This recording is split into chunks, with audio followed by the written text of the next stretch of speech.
Okay, so today we are with Maysa. She's with us. She's taught abroad in South Korea for the last 5.5 years. And today we're going to be talking about being an Asian person, teaching in Asia. I've done it. Masa's done it. So we're definitely going to go ahead and talk about what it's like, anything that's interesting from it as well. And there definitely are. And we'll definitely be able to go through that. So Maysa, thanks so much for joining us today. Thank you for having me today. Yeah. So are you right now, are you in Korea or a different I'm location? in Korea right now. I'm actually in Yangyang in Gangwon-do province.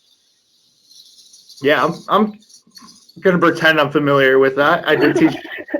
I taught abroad in South Korea too, but I taught abroad in Daegu. Oh, I teach in Gyeongsan originally right now. Gotcha, gotcha. And it looks beautiful outside, so I'm a little bit jealous right Yeah, now. yeah, and Um, like there's a little dream going on and everything. yeah. That's always just nice to have when you can be outside. And hopefully, we don't take too much of your time here, but we want to get through some questions here. So I'll start off here as far as if you could kind of go over a little bit about your backstory, what made you want to go ahead and teach English in general? First of all, I'm talking about my experience as an Asian American. My parents are from Thailand, so that makes me Thai American. Mhm. Um, I was working in an office job, kind of like in a like little rut, and my sister, who actually studied abroad in Korea, was like, "Why don't you just go teach in Korea for a year?" And so I applied for the program, got in, and 5.5 years later, I'm still here.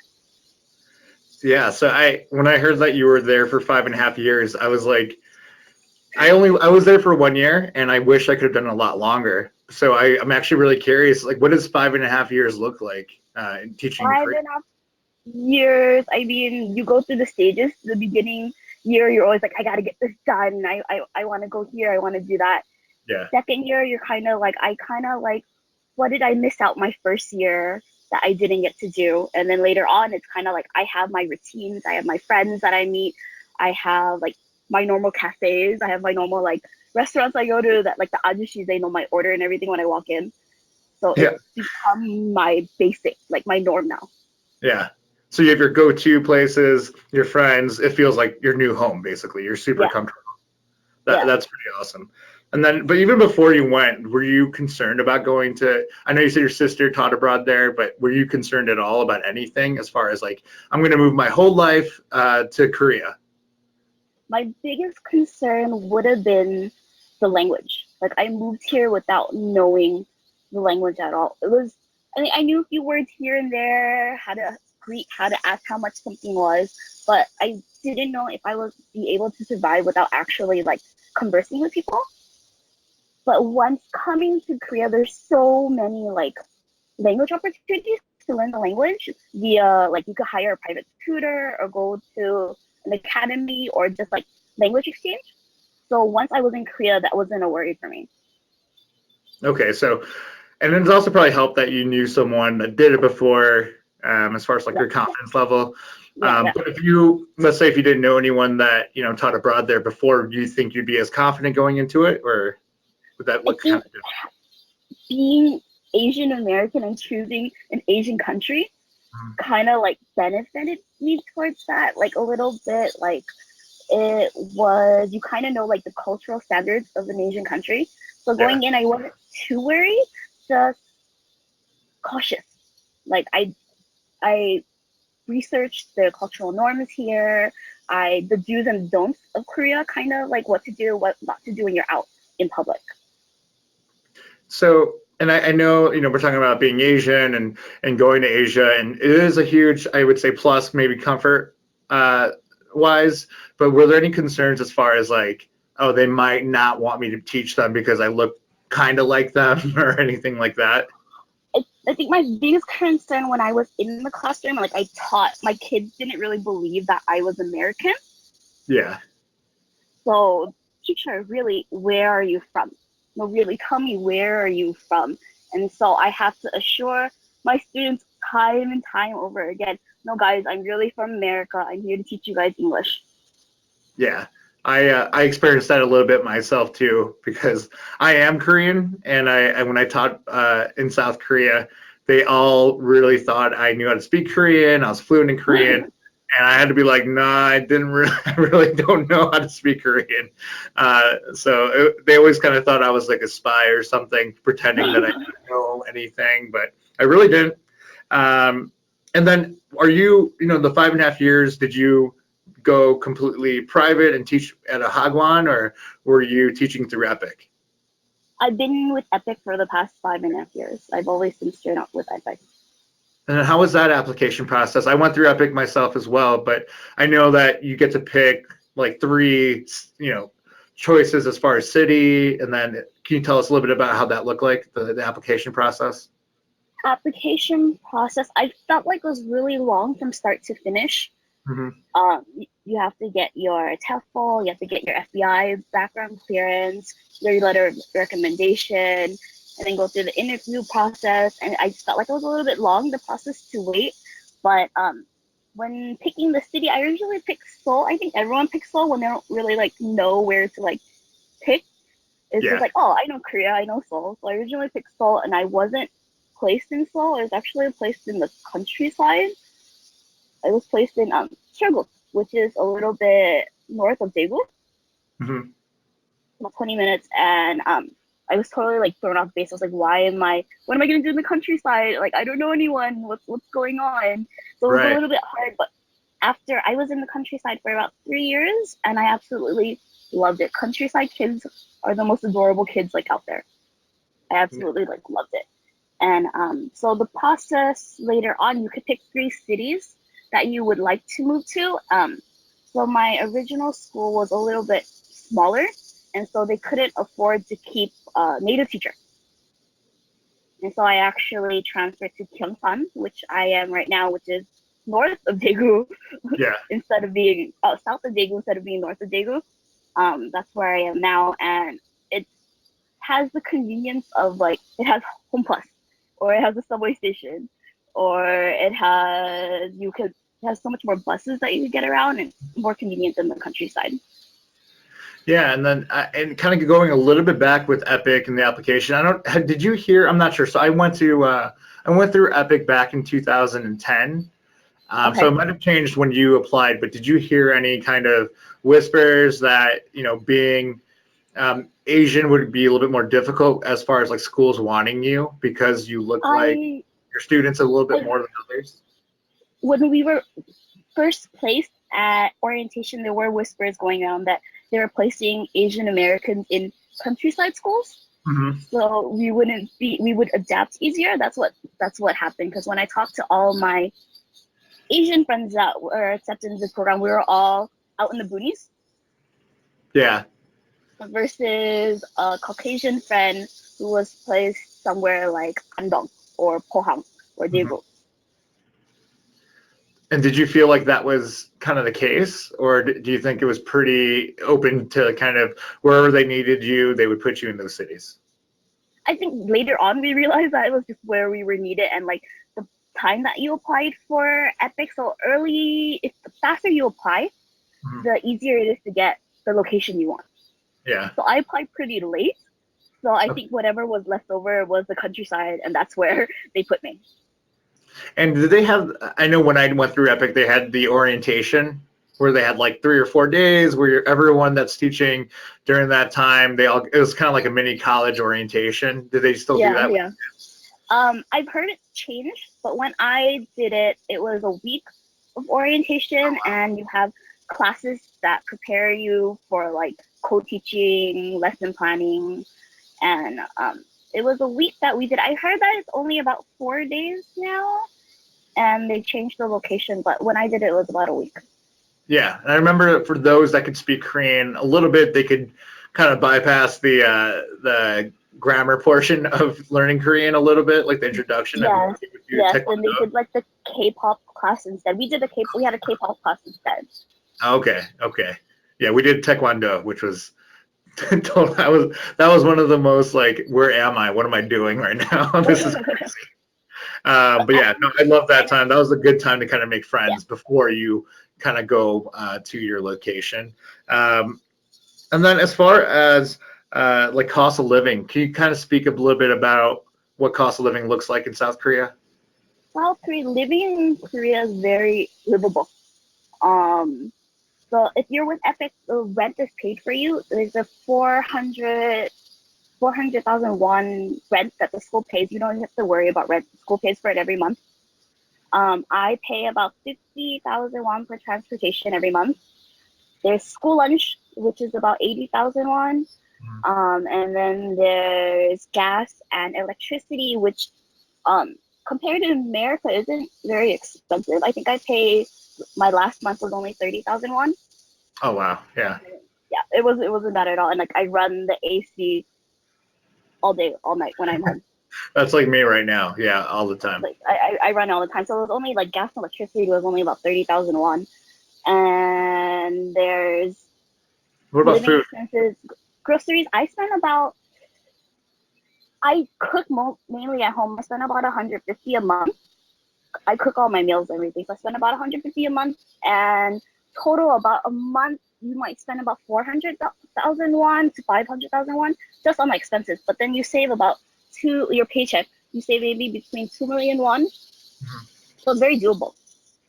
And then I know, like for transportation too, from let's say if you wanted to visit Seoul from any different locations within South Korea, because South Korea is like, I'm here from Chicago, and I know that Illinois is bigger than the whole country of South Korea. Yeah, So yeah, traveling to, from Busan to Seoul or vice versa, that's pretty fast on a bullet train. Um, yeah. do you do that on the weekends? Like, what does that look like for you? If you wanted to, like I live in Gyeongsang, which is very close to Daegu. So Yeah. there's always the KTX trains if you want to do. Even if you don't make the reservation, there's so many trains going in and out to Seoul. And Mhm. KTX, hop on, that's about 40,000 won, and you get there in a few hours. Yeah, Or it's if you want to go to, yeah. When I did it, I know the KTX was fairly new. At least the bullet trains were for me, and it was super clean, super fast. yeah, very So convenient. It I has love free it. Wi-Fi. Yeah, and the public transportation in Korea is like you go underground anywhere and you have Wi-Fi. It's like incredible Yeah, there's Wi-Fi. Wi-Fi here. There's Wi-Fi everywhere here. You go on the buses, there's free Wi-Fi. There's Wi-Fi at the train station, at the subway station, on the trains. There's Wi-Fi everywhere. And then, kind of going with costs, I know that something that you could Google and you see in our articles, and a lot of people don't believe it's that you could save around like $1,000 a month living in Korea, but just because you're not paying for rent, can you just kind of, I guess, validate that? You're not paying for rent. Your school, with Epik, your school is given that money that they pay for rent every month. So you can save upwards to $1,000 every month. Even still have time to like travel to Busan, have fun with your friends in Seoul for the night. It's totally doable. And then as far as like, I guess, let's say you were talking to a student that was like, hey, I'm thinking about South Korea. I don't know much about South Korea. What would be your pitch as far as you should definitely teach in South Korea rather than certain other countries? I say South Korea, one, we have great benefits. Healthcare here, oh my gosh, healthcare here compared to back home in the States. Mhm. School, you pay 50% of it, and you could go. Everything is very affordable. Korea, if you learn, the kids are adorable. You don't have to exactly know the language, but you could get by. You could totally get by with just a few like Konglish words. Can you explain what Konglish is, just for people Konglish that don't know? is Korean and English words mixed together, or like wrong English words used the wrong way, basically. Yeah. Like, trying to think of one. Apart. So we hear apart like to be apart, but apart is really apartment. Right. Oh, right. And I forgot about all this. Yeah. And then there's like air then conditioning. It's just aircon. aircon or remote con or like something like One Piece. One Piece, we hear One Piece, we think of a One Piece bathing suit. One Yeah. Piece in Korean is actually a dress. Oh, I didn't know that. Yeah. Yeah. Yeah, there's so much like you'll be in class and your kids will say something and you'll look at them. They're like, "No, teacher, but I'm speaking English," but really they're speaking kind of a broken English that they learned. Yeah. Yeah. So it's kind of easy to kind of pick up on that Konglish too. It does kind of help Yeah. if you don't know. A lot of people think you have to be fluent in Korean to go teach in Korea to Oh, get around. absolutely not. Absolutely not. Especially if you're in the bigger cities, there's a lot of English speaking people to help you. All the signs here are in English. Even if you go to the countryside, like where I was placed, there's a lot of English there, so you don't have to worry about not knowing Korean. Yeah, and I found it super easy just getting around. I would say my friends that were teaching abroad that weren't Korean. I know I'm kind of like like an interesting thing since I'm Korean going in there, but I didn't really know much Korean. And then also my friends that aren't from there, they got around really easily. It's also really easy to learn the language. I find as far Yeah, as yeah, other languages to learn. Korean's definitely one yeah. of the easier ones. I speak Thai too, and compared to learning Korean, Hmm. so much easier. Oh yeah. So much easier. I have an easier time speaking Korean now than I do speaking Thai when I video chat with my family back home. So you didn't know Korean at all going into Korea, No, before and and coming to Korea, how's I did not know. how's your Korean now? Um, I would say I could get around. I could scold my kids in Korean. I could order at the restaurant and everything. When I'm with my friends, I think because I'm Asian, the ajuma comes to me first to take the order. Yeah, But I yeah, could respond. I could respond in Korean. I could do it in Korean. I can get a. I'm okay. My Korean skills have greatly improved. yeah. I get the same thing when I was out there. People would look at me to order, but then I'd be like, I don't know. I'm like, I think you know a little bit more than I do, because some of these people that I went Yeah, with, they've taken like Korean in college, and that's already ahead of what I have, because my parents yeah, speak to me in English, and I would speak to them in like Konglish, kind of. So I was definitely not yeah, yeah. too confident with that. So what was your favorite? Korean food is very popular, obviously in the States right now, in LA, Chicago, New York, all the big cities, especially. Is there a favorite Korean dish that you found? Right now, because it's summertime, my favorite dish has to be naengmyeon, the cold noodles. Hmm. Hmm. Naengmyeon is a cold noodle broth that you can add vinegar and mustard to, but it's really refreshing. And I love it with like a side of like kalbi, with a side of ribs. Yeah, that's like my That's favorite. my favorite. Oh, it's to die for, especially summertime. It's one of the best. That has to be one of my favorites during summertime. You know what's funny? I kind of miss the pizza there, like because the pizza in Korea is not pizza, It's not. but yeah. It's really sweet. So the pizza here, and they put like sweet potato on it, and they put corn, Mhm. and they slather it with like onions. Yeah, and they have like real meat on it too. If you're not a vegetarian, Yeah, that is, it's like when I was there, yeah. I crave pizza. I'm from Chicago. I love pizza, and I would go to the I forgot what it's called, but like Lovers. I think it's called Lovers Pizza. But basically, they would have all the toppings. I'm like, this is not pizza. And then now that I'm back in the States, I totally miss it because it's so different. But yeah, I that's one thing for me that I didn't know I would When like. I go home to the states, when I go home to the states and I order pizza, I'm like, where is pickle? Like, where is the pickle or the radish to eat with the pizza? It's the sweet pickles. That's Yeah, the sweet pickles. That's the kind of thing. Like, I go home, I was like, wait, everyone doesn't eat their pizza with pickles. yeah, and they also have like sauce, like mayonnaise and like different things to put into it too. Always sauce and like cheese sauce and mayonnaise. It's very like sauce heavy on their pizza. Yeah, and I know for me a go-to food was gimbap. Like I would get Ah, kimbap, yes. yeah chamchi gimbap, the tuna gimbap. Like that's like the one thing I knew. I'd be a regular. I go downstairs and they would just laugh at me and then give me the chamchi gimbap. It was, those ladies were the best. I love how we turned this into like more of a foodie Oh webcast. yes, like I travel like within like vacation time. I look up the countries like best to eat, like, or like right now we're in Gangwon-do province, we're up north. I look up the most popular foods in Gangwon-do, so we're gonna go eat the foods instead of like we're here. I travel to eat basically. Yeah, no, it's amazing out there, and especially being in Korea, you could go to other countries like Thailand, Vietnam, Japan, Yeah. if you wanted to. You're not too far.